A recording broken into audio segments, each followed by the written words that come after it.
গ্রামবাসীদের বিক্ষোভের ঠেলায় খাটের তলায় গিয়ে লুকোলেন তৃণমূল নেতা তথা সিভিক ভলেন্টিয়ার শহীদুল মিয়া।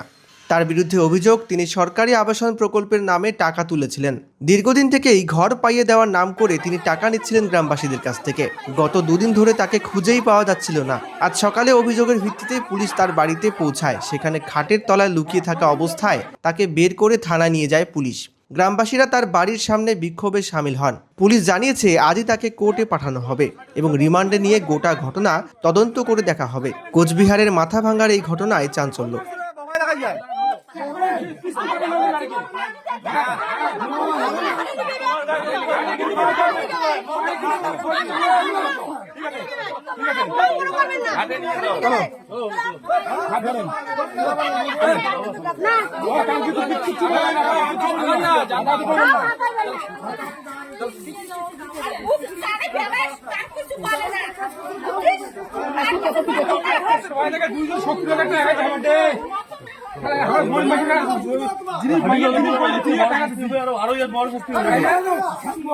শাস্তি হবে তো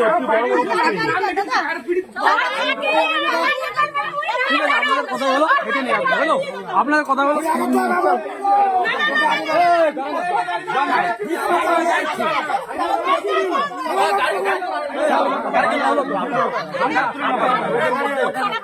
আপনার কথা মানা হলো তো আদি নিয়ে চলে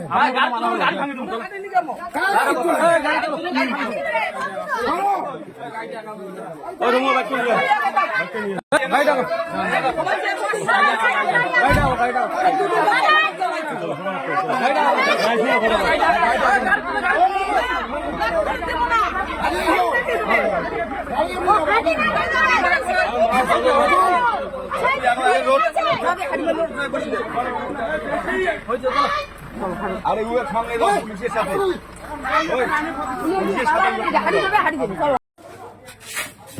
ভাই আমরা আছি তো না ওই সময় দেওয়ার সময় বাইরে বাইরে বাইরে বাইরে তাড়াতাড়ি বাইরে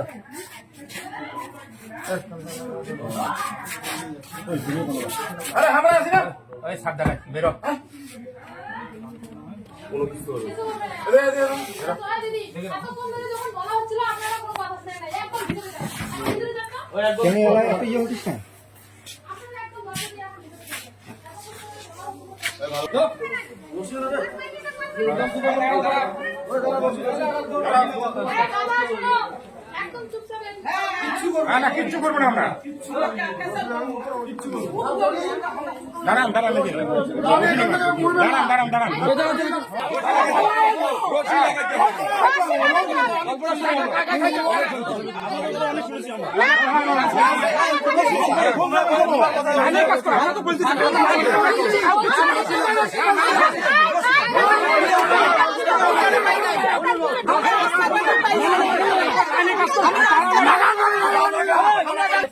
হ্যাঁ